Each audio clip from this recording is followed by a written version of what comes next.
Zeperflab va analyser le programme et le niveau de forme au travers de 3 piliers. Donc ça va être la charge d'entraînement, la variation et le niveau de forme. Donc la critique de la charge d'entraînement, ça va prendre en compte la charge de la semaine en cours. Et il va y avoir différents niveaux, il y a différents paliers. On va pouvoir détecter si on est en surmenage ou en surentraînement. Cet indice-là va nous permettre de savoir si on a eu une bonne progression de semaine en semaine. Donc typiquement, ça va comparer la charge de la semaine en cours avec les charges des 4 dernières semaines. C'est la critique de la charge chronique et aiguë. Donc est-ce qu'on a une surcharge progressive ou est-ce qu'on a un pic de charge soudain qui fait qu'on va vite stagner et atteindre un surmenage? Et donc, en fonction de ça, on va pouvoir avoir une critique de la charge. Donc, là aussi, il y aura 3 niveaux. Hein. Est-ce que je suis dans le vert ou dans le rouge? Donc là, dans l'exemple là, ma charge de la semaine en cours est sous contrôle et mon niveau de surcharge est bon, puisque ma charge est élevée, mais j'ai un faible risque de blessure due à la surfatigue. Ensuite, on va avoir la critique de la variation. Donc, cet indice-là va nous permettre de savoir est-ce qu'on a suffisamment de séances d'entraînement à stress élevé et à stress faible, donc ce qui va permettre d'avoir suffisamment de variété pour susciter la récupération et éviter les blessures. Donc là, à partir d'un indice de 2, on commence à être en surmenage et à partir de 2,5, on va vraiment risquer les blessures. Et finalement, on va avoir l'indice de forme. Donc le premier score là qui est en négatif va nous indiquer que lorsqu'on est en négatif, qu'on a un programme qui va nous faire créer de la fatigue, donc ce qui n'est pas nécessairement mauvais, puisqu'évidemment pour progresser, on va vouloir créer de la fatigue. Ceci dit, si on va vouloir créer un pic de forme avant une compète ou un objectif perso, on va chercher à être dans le positif ici. Et donc, comme ça nous l'indique, pour chercher un pic de forme, on va essayer de réduire la charge et améliorer la variation des exercices pour pouvoir avoir plus de récupération.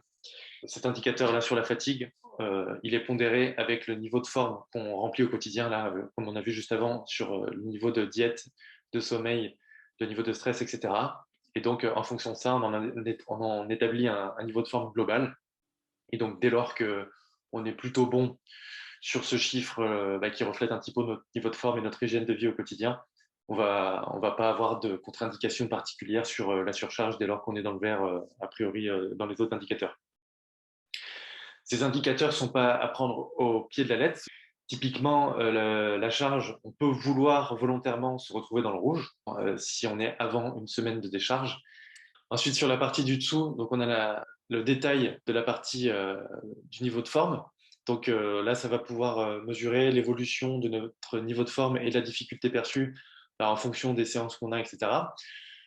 Donc ça va nous permettre de voir si on a un creux ou un pic de forme et donc voir comment on réagit aux différentes séances. Et si on suit des athlètes, voir comment ils réagissent à différentes séances. Et sur la partie de droite, éventuellement interpréter ces données-là. Donc est-ce que l'athlète sur la période choisie a un niveau de diète qui était mauvais, est-ce qu'il dort pas bien, est-ce qu'il récupère pas bien, est-ce qu'il est stressé? Et du coup, soit faire son propre diagnostic pour essayer d'améliorer ces critères-là qui vont nous permettre d'encaisser plus de volume d'entraînement, ou si on travaille avec un athlète, engager la discussion avec lui pour essayer d'améliorer ces points-là.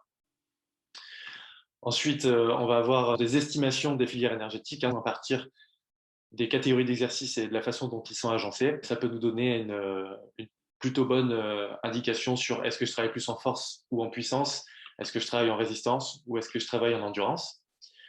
Sur la partie droite, on va avoir la répartition des exercices, donc est-ce que je travaille plus en puissance, en force, en explosivité, en mobilité, etc.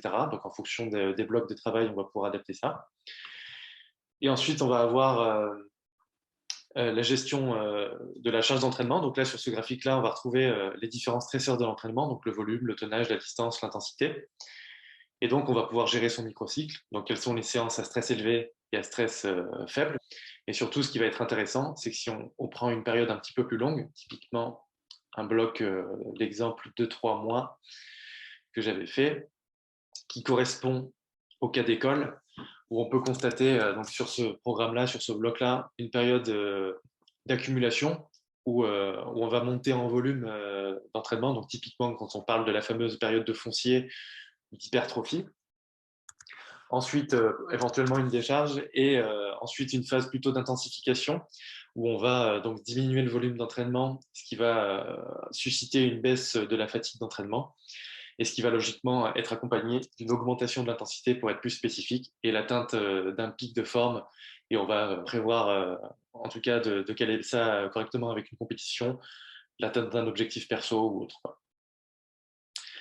Voilà, je vous remercie de m'avoir écouté. Je pense que ça fait une bonne présentation de la plateforme au travers de tous ces indicateurs-là. Il y a également l'application mobile qui est disponible sur la plateforme. Et surtout, n'hésitez pas à aller faire un tour sur theperfclub.com où vous pouvez essayer gratuitement. Merci.